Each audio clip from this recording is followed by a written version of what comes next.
Bonsoir et bienvenue sur NTD Actualité. Hier, le gouvernement a déclaré qu'il prévoyait d'aller de l'avant avec son projet de loi sur l'immigration. Celui-ci est présenté comme visant à accélérer l'expulsion de certains migrants illégaux tout en facilitant l'obtention de permis de séjour pour ceux qui travaillent dans des secteurs qui peinent à trouver de la main-d'œuvre. Le ministre de l'Intérieur, Gérald Darmanin, a présenté le projet de loi sur l'immigration à l'issue d'une réunion ministérielle. Il a déclaré qu'il permettrait au pays, l'un des épicentres de la crise des migrants en Europe, de gérer l'immigration de manière plus efficace. Il ne s'agit pas d'être contre l'immigration ou pour l'immigration, mais de pouvoir contrôler l'immigration et pour un pays souverain comme le nôtre, de définir ce que nous souhaitons. Le gouvernement espère que le projet de loi sera voté par les législateurs d'ici le milieu de l'année. Darmanin a déclaré qu'à travers ce projet de loi, la France supprimera certaines protections des immigrés sans papier, qui commettent des actes de délinquance et pourra les expulser plus facilement.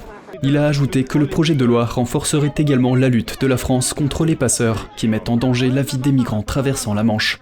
Ibrahim Ibrahima, immigré malien de 21 ans, a travaillé pendant 2 ans comme commis de cuisine dans un restaurant parisien et n'a reçu que récemment un titre de séjour français, après 3 ans de démarches administratives. Les démarches administratives, elles étaient compliquées, ça a été dur. La préfecture, on n'avait pas de rendez-vous. Des fois, nos dossiers sont bloqués sans raison. Ibrahima aurait bénéficié du projet de loi sur l'immigration proposé. Le secteur de la restauration y étant répertorié comme l'une des professions ayant un fort besoin d'employés. Cet été, vous avez vu des restaurants de plage qui font leur chiffre d'affaires. L'été, ils ont fermé 1 journée ou 2 jours parce qu'ils n'avaient pas le personnel. Je veux dire que c'est grave parce que, même pour l'État, c'est grave parce que bien sûr, il n'y a pas de TVA, il n'y a pas d'impôts, il n'y a pas de charges qui sont payées, si vous voulez. Donc, quand vous manquez de personnel, vous manquez aux recettes de l'État aussi. Donc, c'est un cercle vicieux. Selon Fontaine, les postes non pourvus dans le secteur étaient de 200 000 avant la pandémie, contre 350 000 aujourd'hui. Le ministre du Travail, Olivier Dussopt, a annoncé la création d'un nouveau type de carte de séjour accessible aux sans-papiers qui vivent en France depuis au moins 3 ans et qui travaillent dans des domaines manquant de main-d'œuvre. À droite, le député du Rassemblement national, Laurent Jacobelli, a décrit la mesure comme une filière d'immigration supplémentaire. Beaucoup de migrants vont s'engouffrer dans la brèche, on va régulariser à tour de bras et tout porte à croire que malheureusement, plutôt que de diminuer cette source intarissable d'immigration, le tsunami migratoire ne fasse que s'amplifier. Nous sortons d'une année 2022 où tous les records d'immigration ont été battus et où en revanche on expulse toujours moins d'étrangers en situation irrégulière. Ce projet ne changera malheureusement rien. Selon le ministère de l'Intérieur, en 2022, la France a délivré 1,7 million de visas à des étrangers, soit une augmentation de 137% sur 1 an. Le pays a accordé plus de 330 000 titres de séjour et le nombre de primo-demandeurs l'an dernier a augmenté de 17% par rapport à 2021. Environ 156 000 personnes ont demandé l'asile en France en 2022. La plupart de ces requérants viennent d'Afghanistan, du Bangladesh, de Turquie et de Géorgie, tandis que le pays a expulsé près de 20 000 sans-papiers en 2022 selon le ministère. La Lettonie déclare qu'elle boycottera les prochains Jeux olympiques si les athlètes russes et biélorusses sont autorisés à y participer. Cette décision fait suite à la colère de l'Ukraine face à la décision du comité olympique. Le comité olympique de Lettonie a déclaré qu'il n'enverrait pas d'athlètes à des Jeux olympiques auxquels participeraient des ressortissants russes et biélorusses alors que l'invasion en Ukraine se poursuit. Cette décision intervient après que les organisateurs des Jeux olympiques de l'année prochaine à Paris ont déclaré qu'ils se conformeraient à la décision du Comité international olympique ou CIO. Le CIO avait précédemment recommandé d'interdire aux athlètes russes et biélorusses de participer aux compétitions internationales, une position adoptée par plusieurs autres fédérations sportives. Mais la semaine dernière, il a défini une nouvelle voie pour que ces athlètes puissent participer aux compétitions. Ils pourraient s'inscrire de manière neutre, sans drapeau ni hymne, pour autant qu'ils n'aient pas soutenu ouvertement ou publiquement la guerre. L'Ukraine demande instamment au CIO de revenir sur sa décision et tente d'obtenir le soutien d'autres nations. C'est inacceptable pour nous, c'est impossible pour nous à un moment où la guerre à grande échelle est en cours, quand nos athlètes, nos soldats défendent notre patrie, notre terre, défendent leur maison, leur famille, leurs parents. Il s'est exprimé dans les locaux du ministère des Sports à Kiev. Derrière lui, les portraits des athlètes ukrainiens qui ont été tués dans la guerre. Selon Hotsite, au moins 220 athlètes et entraîneurs sont morts, et plus de 340 installations sportives ont été endommagées ou détruites depuis le début de la guerre. L'Ukraine a été obligée de compter sur le soutien d'autres pays pour permettre à ses athlètes de continuer à s'entraîner. Le médaillé d'or olympique Vladimir Klitschko, frère du maire de Kiev, a appelé le chef du CIO à ne pas trahir l'esprit olympique. Les Russes sont les champions olympiques des crimes contre les civils. Ils ont la médaille d'or de la déportation d'enfants et du viol de femmes. Vous ne pouvez pas mettre votre emblème olympique sur ces crimes, car vous serez complice de cette guerre abominable. Le CIO a qualifié les accusations de l'Ukraine de diffamatoires et d'obstacles à une discussion constructive. La Russie a déclaré qu'elle saluait la démarche du CIO. Du point de vue du comité olympique russe, tous les athlètes russes doivent être autorisés à participer dans exactement les mêmes conditions que tous les athlètes des autres pays. Les Jeux olympiques de Paris auront lieu en juillet et août 2024. Et outre-Manche, des centaines de milliers d'enseignants d'Angleterre et du Pays de Galles se sont mis en grève mercredi. Les syndicats s'attendaient à ce que plus des 3/4 des écoles soient touchées, obligeant de nombreux parents à prendre des congés pour s'occuper de leurs enfants. Le syndicat national de l'éducation a déclaré que les enseignants estimaient ne pas avoir le choix. Des fonctionnaires, des conducteurs de train et de bus ainsi que du personnel universitaire se sont également joints à la grève, ce qui en fait la plus grande journée de grève de la décennie. Les enseignants d'Angleterre et du Pays de Galles ont fait grève mercredi. Ils ont été rejoints par des fonctionnaires, du personnel universitaire, des chauffeurs de bus et de train, la plus grande action de grève coordonnée de la décennie. Les syndicats ont estimé que jusqu'à 300 000 enseignants étaient en grève, ce qui représente le plus grand groupe impliqué.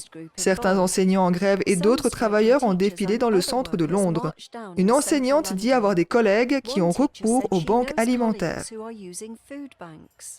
Je suis venue avec mes collègues pour prendre position contre ce que nous considérons comme 12 années d'austérité des conservateurs. Les coupes budgétaires ont un impact massif sur l'éducation des enfants en raison du manque de fonds dans les classes. Sans oublier bien sûr nos propres salaires qui, en termes réels, ont été réduits. Nous sommes vraiment déterminés. Nous sommes tous dans la rue et les mouvements s'amplifient. Les travailleurs ont besoin d'un salaire équitable. Je pense simplement que les gens en ont marre. Ils en ont marre qu'on leur impose toujours plus de choses. Il y a de plus en plus de pression, de choses à faire, de temps à perdre. La secrétaire générale adjointe du syndicat de l'éducation nationale a déclaré que les enseignants de son syndicat estiment qu'ils n'ont pas d'autre choix que de faire grève après ce qu'elle appelle 12 années de déclin salarial. Les enseignants ont perdu 13% de leur salaire au cours de cette période, ce qui représente concrètement une perte énorme et provoque une crise de recrutement et de rétention dans nos écoles. Les écoles ne peuvent donc pas recruter d'enseignants et les enseignants ne restent pas dans la profession. C'est une combinaison toxique de surcharge de travail et de sous-paiement. Le ministère de l'Éducation a offert une augmentation de salaire de 5% à la plupart des enseignants pour l'année scolaire en cours, mais le syndicat exige davantage. Nous demandons une augmentation de salaire à l'épreuve de l'inflation, qui devrait être à 2 chiffres afin d'empêcher les enseignants de subir une nouvelle baisse de salaire cette année, mais ensuite nous voulons une correction à long terme de la rémunération des enseignants, compte tenu du fait qu'ils font le plus d'heures supplémentaires non rémunérées parmi toutes les professions, travaillant des semaines de 55 à 60 heures. Le syndicat des enseignants a annoncé 6 autres journées de grève en Angleterre et au Pays de Galles en février et mars. Nous regrettons de devoir faire grève aujourd'hui, comme je le dis au gouvernement. Notre prochaine grève aura lieu le 20 février, ce qui donne au gouvernement 27 jours pour faire ce qu'il aurait dû faire en juillet dernier, s'asseoir et commencer à négocier. Selon le gouvernement, plus de la moitié des écoles financées par l'État ont été fermées ou partiellement fermées en raison de la grève. De nombreux parents n'ont appris que mercredi matin si leur enfant allait devoir rester à la maison. Certains ont été contraints de prendre des congés ou de faire garder leurs enfants. La secrétaire d'État à l'éducation, Gillian Keegan, a déclaré qu'elle avait été surprise d'apprendre que les enseignants n'étaient pas tenus de dire à l'avance s'ils participeraient à la grève. Elle a déclaré que la situation juridique resterait à l'étude. Et toujours au Royaume-Uni, le gouvernement a récemment autorisé l'utilisation d'urgence d'un pesticide qui nuit aux abeilles pour la 3e année consécutive en raison d'un virus présent dans les betteraves sucrières. Les chercheurs ont découvert que ce pesticide, un type de néonicotinoïde, nuit aux abeilles et aux autres pollinisateurs ainsi qu'à la vie aquatique. Les députés ont exprimé leurs inquiétudes quant à la décision du gouvernement. Un sujet signé Jen Werrell de NTD. Les producteurs de betteraves sucrières ont obtenu l'autorisation d'utiliser en urgence un pesticide nocif pour les abeilles. British Sugar et NFU Sugar ont obtenu une dérogation pour utiliser un pesticide néonicotinoïde interdit en raison de la menace de la maladie de la jaunisse virale qui est propagée par les pucerons. Animant un débat au Parlement, le député Luc Pollard a fait part de ses inquiétudes. J'adore les abeilles. Les abeilles sont peut-être de petites créatures, mais beaucoup de choses reposent sur elles. Jusqu'à 3/4 des cultures sont pollinisées par les abeilles dans le monde. Aujourd'hui, le déclin des populations d'abeilles a suscité des inquiétudes quant à la sécurité alimentaire ainsi que l'impact sur la biodiversité et les écosystèmes. Mais pas plus tard que lundi dernier, le gouvernement a délivré une nouvelle autorisation dite d'urgence pour l'utilisation du Cruiser SB qui contient un pesticide néonicotinoïde tueur d'abeilles, le thiaméthoxane, pour le traitement des semences de betteraves sucrières jusqu'à la fin de l'année. Ce type de néonicotinoïde, qui est chimiquement apparenté à la nicotine, ne sera utilisé que s'il existe un danger probable pour les betteraves sucrières. Mais la puissance de ce produit chimique est très préoccupante. Nicola Bradbeer, directrice de Bees for Development, affirme que c'est le moyen le plus rapide, le moins cher et le plus sale de lutter contre la maladie propagée par les pucerons. Actuellement, les pesticides sont utilisés pour tuer les pucerons, mais ce sont des pesticides systémiques. Ils pénètrent dans tout l'environnement autour de la culture et ils tuent tous les insectes. Et si vous tuez tous les insectes, vous tuez aussi tous les oiseaux qui s'en nourrissent. Selon le ministère de l'Environnement, toute personne utilisant des néonicotinoïdes doit respecter des règles strictes, notamment une interdiction de planter des cultures à fleurs dans le même champ pendant 32 mois et une interdiction d'utiliser le pesticide dans le même champ pendant plus de 46 mois. Le ministère de l'Agriculture a déclaré que cette décision était fondée sur une évaluation scientifique solide. Cette décision d'autoriser l'utilisation limitée et contrôlée des néonicotinoïdes sur une seule culture n'a pas été prise à la légère et est basée sur une évaluation scientifique robuste. Nous continuerons à travailler dur pour soutenir nos agriculteurs et pour protéger et restaurer nos populations vitales de pollinisateurs. British Sugar n'avait personne de disponible pour commenter et NFU Sugar n'a pas répondu à temps pour la date limite. Jen Werrell, NTD Actualité. Et des nouvelles de Washington maintenant, le député James Comer affirme que le département de la justice et la Maison-Blanche ont interféré dans l'affaire des documents classifiés. Comer a ajouté que son groupe d'experts mènera une enquête transparente pour savoir qui a eu accès aux documents trouvés au domicile du président Biden dans le Delaware. Daniel Monaghan de NTD nous en dit plus sur ces développements. S'ils veulent continuer à défendre l'indéfendable, alors donnons-leur plus de pouvoir. Comer dit que quelqu'un a empêché l'administration nationale des archives de publier un communiqué de presse déjà prêt. L'avocat général des archives aurait déclaré qu'il n'était pas en mesure de dire aux législateurs qui les a empêchés de publier le communiqué. Selon Comer, seul le ministère de la Justice avec Merrick Garland ou la Maison-Blanche avec Joe Biden aurait pu donner cet ordre. Comer s'est inquiété de savoir qui avait accès aux documents de Biden dans le cadre de l'enquête. Nous avons des raisons de croire que Hunter Biden a eu des contacts qui pourraient être préoccupants pour la sécurité nationale. Sur la question de savoir s'il y a des preuves que Hunter a eu accès aux documents, Comer a déclaré ceci. Ils étaient dans la maison où Hunter Biden a vécu pendant 2 ans. En ce qui concerne les documents, un porte-parole du président Biden a déclaré que le président s'engage à faire ce qui est responsable et à agir de manière appropriée.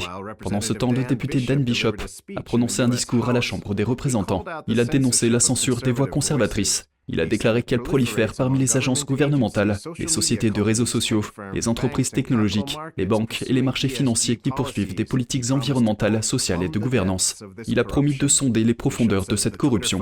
Bishop dit que les Twitter Files ont révélé que le FBI, la CIA et la NSA ont audacieusement abusé de leur pouvoir pour coordonner les big tech et les grands médias, le but étant de supprimer des informations très importantes pour l'élection de 2020, notamment l'histoire de Hunter Biden du New York Post. Mais même cette révélation stupéfiante portant sur un document isolé montre à quel point la conduite de ces agences massives et irresponsables est devenue insidieuse et effrontée. Bishop fait ensuite référence à la révélation des Twitter Files, selon laquelle un agent du FBI a demandé l'accès au flux de données de Twitter et que l'agence aurait passé un contrat avec un fournisseur pour un outil analytique de renseignement open source. Pour mener des analyses sur le discours du peuple américain, la surveillance de masse de la parole publique, collecter et conserver ces données pour qu'elles puissent être consultées à volonté par les bureaucrates du gouvernement à n'importe quelle fin. Bishop souligne que les données seraient fournies à la communauté du renseignement. Bishop conclut en disant que les agences de renseignement devraient diriger leur attention à l'étranger pour le bien de la sécurité américaine et non pas mener une surveillance de masse sur leurs propres citoyens.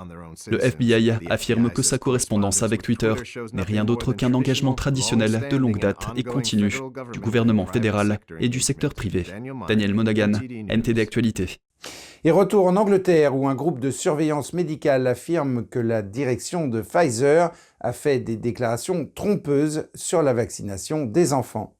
En réponse, Pfizer a déclaré que la société s'engageait à faire preuve d'intégrité.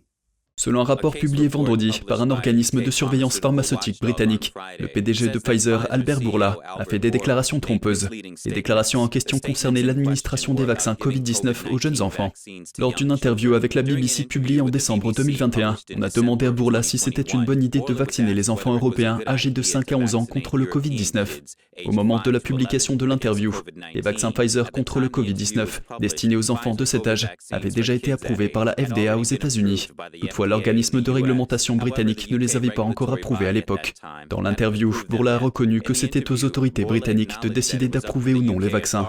Mais il a ajouté « Il n'y a aucun doute dans mon esprit sur les avantages. Je suis totalement en faveur de cette décision. » À la suite de plaintes déposées par un groupe de campagne pour le bien-être des enfants, le groupe de surveillance médicale PMCPA a jugé que les déclarations de Bourla enfreignaient un certain nombre de codes de pratique. La décision a estimé que la déclaration pouvait laisser entendre aux membres du public qu'il n'y a pas lieu de s'inquiéter des effets secondaires potentiels, ce qui n'était pas le cas, et que le PDG de Pfizer n'encourageait pas l'utilisation rationnelle d'un médicament. En novembre 2022, le Télégraphe a obtenu le jugement non publié.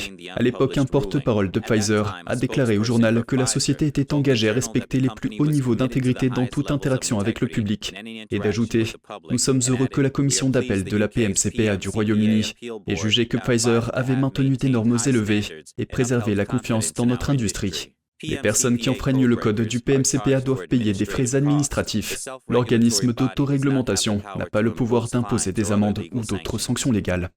Et parlons maintenant de la Chine et de ses ambitions d'implantation aux États-Unis.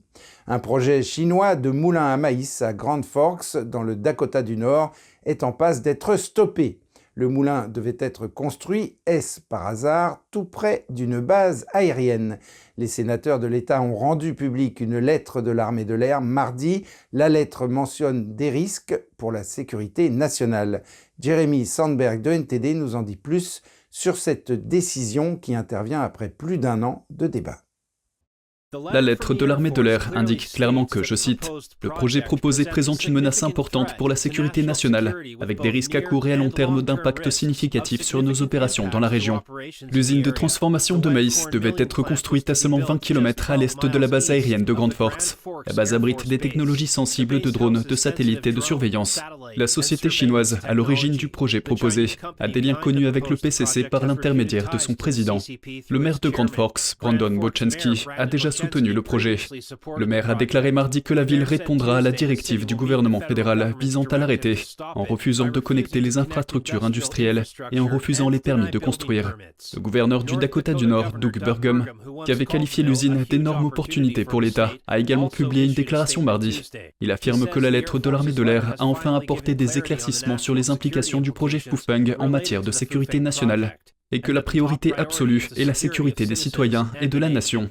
Le groupe Fufeng restera propriétaire de 150 hectares de terres agricoles qu'il a achetées à Grand Forks l'année dernière. Jeremy Sandberg, NT d'Actualité. Et maintenant, direction le Brésil, où le plus grand carnaval du monde démarre dans 3 semaines. Les écoles de samba de Rio de Janeiro se préparent déjà pour le défilé au Sambodrome. L'école de Samba Mocidade est l'une des plus anciennes de Rio de Janeiro, avec 50 ans d'expérience. Le thème du défilé de cette année est « Terre de mon ciel, étoile de ma terre ». Malgré les longues heures de travail, ceux qui ont participé à la préparation ont apprécié le processus de création. Je ne suis qu'un créateur, mais il y a des designers, des peintres, des forgerons, des charpentiers, beaucoup d'autres professionnels que je considère aussi comme des artistes dans la fête. Ce sont eux qui se salissent les mains et réalisent tous les projets du carnaval. C'est beaucoup de travail, c'est vrai, mais c'est un si beau travail. J'aime faire chaque partie de ce travail. Le carnaval est une plateforme permettant aux communautés afro-brésiliennes de Rio de Janeiro de présenter leur culture traditionnelle sur la scène mondiale. Les divinités et les thèmes africains et brésiliens font de fréquentes apparitions. Le défilé au Sambodrome présente des chars et des costumes élaborés, tandis que les danseurs se frayent un chemin dans la plus grande fête du monde. Le carnaval de 2023 se déroulera du 17 au 25 février. Et pour terminer, et pour le plus grand plaisir des amoureux d'astronomie, voici quelque chose qu'il faut avoir à l'œil. Une comète qui nous a rendu visite il y a des dizaines de milliers d'années revient vers nous. Mercredi 1er février était le meilleur jour pour l'observer dans l'hémisphère nord. Une comète verte se rapproche de notre planète pour la première fois depuis 50 000 ans. Elle nous vient de 2000 fois plus loin que la distance Terre-Soleil. C'est intéressant parce qu'il provient d'une région qui est si loin dans le système solaire. C'est une région que nous appelons le nuage de Oort, une région très mystérieuse, pas bien comprise, où nous avons un réservoir de comètes qui sont des restes de la formation de la Terre et du Soleil il y a des milliards d'années. Surnommées en anglais les boules de neige sale, les comètes sont des boules de glace, de poussière et de roche. Lorsqu'elles s'approchent du Soleil, les couches extérieures les plus fines fondent, formant une queue nuageuse tournée vers l'extérieur. Pour celle-ci, la teinte émeraude qu'elle a reflète sa composition chimique. La raison pour laquelle elle est verte est que sa surface est couverte de molécules que l'on appelle carbone diatomique. Il s'agit donc de deux atomes de carbone liés ensemble. Et le vert est causé par l'effet du rayonnement ultraviolet du Soleil qui éclaire la comète. Découverte en mars dernier, les astronomes se sont appuyés sur une caméra à grand champ de l'observatoire Palomar de Caltech. Mais maintenant, il est possible de capturer la beauté de la comète avec des jumelles. La comète apparaîtra comme une tache floue très faible dans le ciel. Elle se rapprochera et s'éclaircira là où nous pourrons la voir vers le nord, passant assez près du pôle Nord. Puis elle se déplacera, plongeant rapidement vers l'hémisphère sud. Elle sera probablement trop faible pour être vue à l'œil nu. Les gens devraient donc essayer de la trouver avec une paire de jumelles ou un petit télescope. Les scientifiques de la NASA attendent de nouvelles découvertes de l'observation de la comète. Nous allons rechercher les empreintes de certaines molécules auxquelles nous ne pouvons pas accéder depuis le sol. Il s'agit de substances présentes dans l'atmosphère terrestre comme l'eau, le dioxyde de carbone, le monoxyde de carbone et le méthane. Nous allons rechercher des empreintes dans cette comète et être en mesure d'étudier des choses que nous n'avons pas été en mesure de voir. Les astronomes de l'hémisphère sud devront attendre le mois prochain pour l'apercevoir. Et voilà, c'est la fin de cette édition. Merci de l'avoir suivi. On se retrouve demain à 20 h pour un nouveau journal. En attendant, je vous souhaite à toutes et à tous, et au nom de toute l'équipe, une excellente soirée sur NTD.